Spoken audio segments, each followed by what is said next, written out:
Hey guys, my name is Welstead. I'm co-founder of Motion Nutrition. We help people stress less, sleep deeper, and feel better every day. But before doing this, I was actually a professional swimmer. I used to swim for Scotland, Commonwealth Games finalist. I was really lucky with my swimming. I trained with some of the best swimming coaches, strength and conditioning coaches, but also performance psychologists. And what I'd like to share with you today is, without a doubt, what's proven to be the biggest lesson that I've picked up from my sports career, and that's served every day since, and that still serves me every single day since. Hopefully it'll help you too. And this has got everything to do with externalities. Being a little bit more aware of what we can and cannot control, and how externalities can sometimes, if we're not aware of them, really get in the way of our own performance. I'm going to give you a really simple tool, a really simple little awareness tool that can help you work out when and at which point externalities are starting to get in the way of your own way of thinking, your own processes, and your own performance. And this will help you in any walk of life, whether it's social, work, whether it's in sports, whatever it might be, arts, performance. It's very simple. There's 5 stages.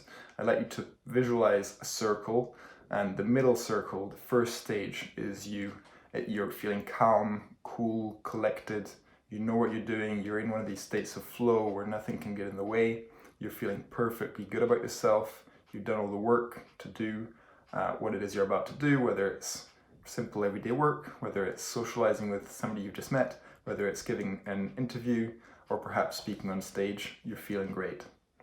The second stage, when you move beyond you feeling calm, cool, collected, when you move outside of this, the second stage is, I guess, the first stage of externalities. This is where you start to be aware of what's going on around you.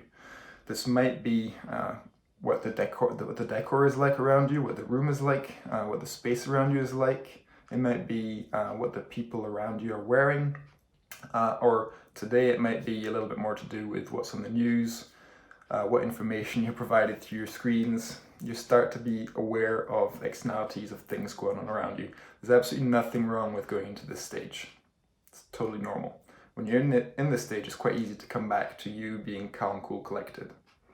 Now, when you're in stage 2, it's very easy to move to stage 3. And this is a stage of comparison. It might be, for instance, that if you're in a room with other people that you've never seen before, you start to be aware of how they're dressed.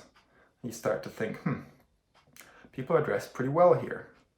Or it might be to do with the whole space that you're in, the atmosphere. You might be walking into a lobby for a job interview, and the area that you're in is way more impressive than you had anticipated in your mind.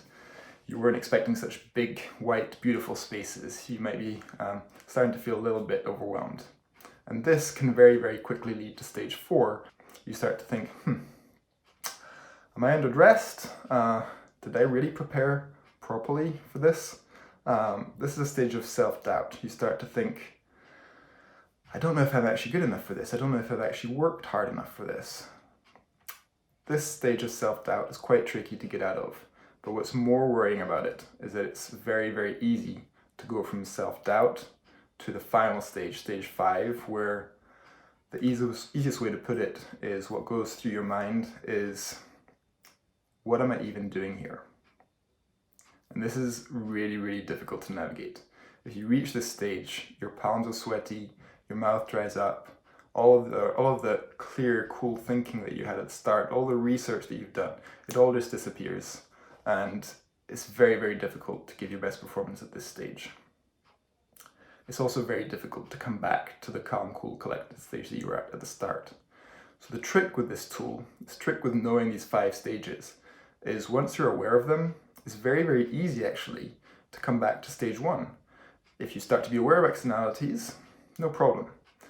But then if you start being aware of comparing yourself with what's going on around you, with the people around you, with the news of the world, be aware of this, because at that point it's quite easy to come back. If the comparison leads you to self-doubt, it'll probably lead you to thinking, or wondering if you're good enough, wondering if you really belong here. That sense of imposter syndrome.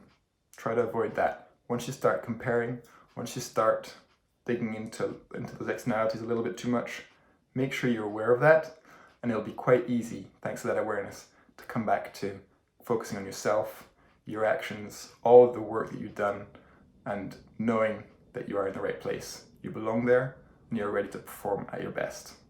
I hope this helps, guys.